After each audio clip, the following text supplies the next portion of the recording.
Assalamualaikum warahmatullahi wabarakatuh. Bismillahirrahmanirrahim. Alhamdulillahirabbil alamin. Wassalatu wassalamu ala asrofil anbiya'i wal mursalin sayyidina wa maulana Muhammadin wa ala alihi wa sahbihi ajmain. Amma ba'd. Jamaah Al-Fatih Channel dan sahabat YouTube dimanapun Anda berada, pertama mari kita awali pertemuan kita ini dengan ungkapan rasa syukur atas nikmatnya dengan mengucapkan Alhamdulillahirabbil alamin. Sholawat dan salam semoga tercurah keharibaan baginda Rasulullah, Nabi yang kita cintai dan kita ikuti sunnah-sunnahnya. Selanjutnya ingin kami berbagi kepada saudara-saudaraku yang sedang dan ingin melaksanakan sholat duha. Ada beberapa hal yang ingin kami sampaikan agar sholat duha kita diterima. Adapun judulnya adalah agar sholat duha diterima dan hajat dikabulkan, jangan lakukan dua gerakan yang dilarang ini.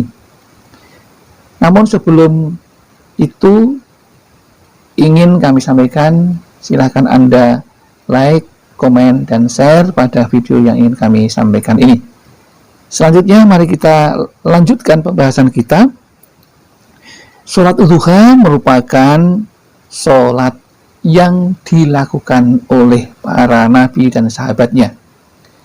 Sholat duha ini banyak sekali manfaatnya, maka banyak orang melakukannya. Di samping itu, sholat duha juga merupakan bagian dari cara mendekatkan diri kita kepada Allah, mengadukan nasib-nasibnya, dan meminta agar Allah mengatasi masalah-masalah yang sedang kita hadapi.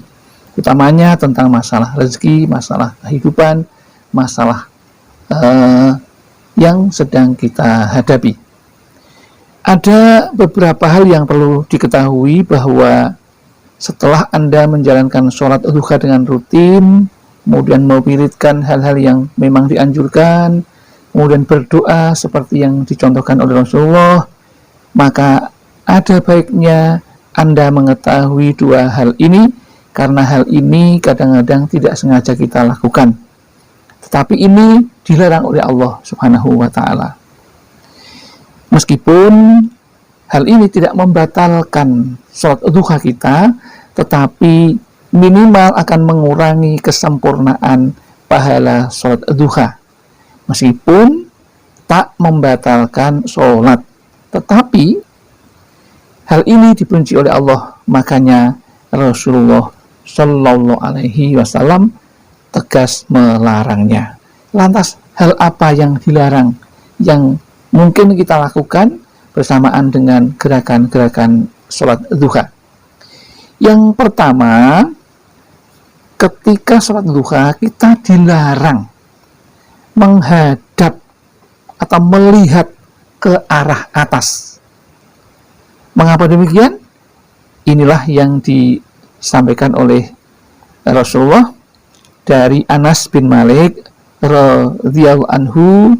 Ia berkata, Rasulullah Shallallahu Alaihi Wasallam bersabda, ada apa gerangan orang-orang pada mengangkat pandangan mereka ke langit dalam sholat mereka?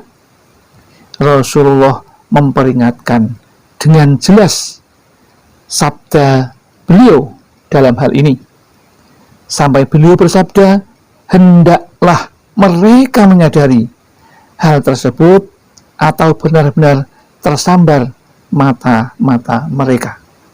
Jadi hal ini tentu ada hal yang tidak baik yang membuat Rasulullah melarang ketika sholat, tidak hanya sholat duha, tetapi juga sholat apapun, kita dilarang melihat ke atas. Karena hal ini barangkali ketika kita bangun dari sujud, kita sambil mengangkat tangan, barangkali tidak kita sadari, mata kita melihat ke atas. Itu juga sebaiknya kita hindari, karena hal itu dilarang oleh Rasulullah.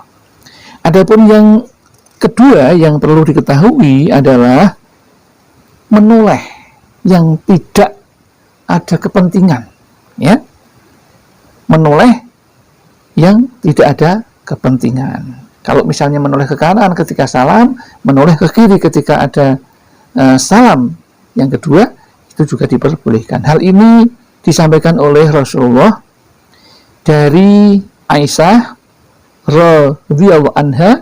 Ia berkata, saya pernah bertanya kepada Rasulullah tentang berpaling atau menengok ketika di dalam sholat. Maka Rasulullah bersabda, itu adalah curian yang dilakukan setan dari sholat seorang hamba.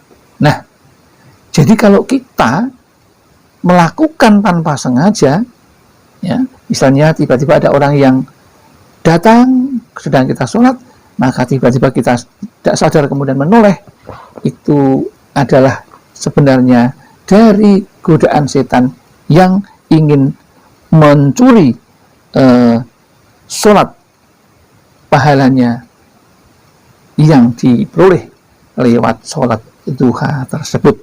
Maka dua hal ini yang sederhana ini tetapi penting, maka ada dalilnya, ada dasarnya, maka agar Anda mendapatkan pahala yang maksimal dan juga diterima sholat Anda, maka jangan Anda lakukan dua hal yang kami sebutkan tadi.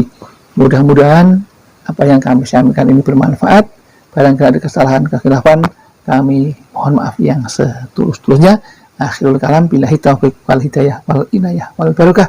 Wassalamualaikum warahmatullahi wabarakatuh.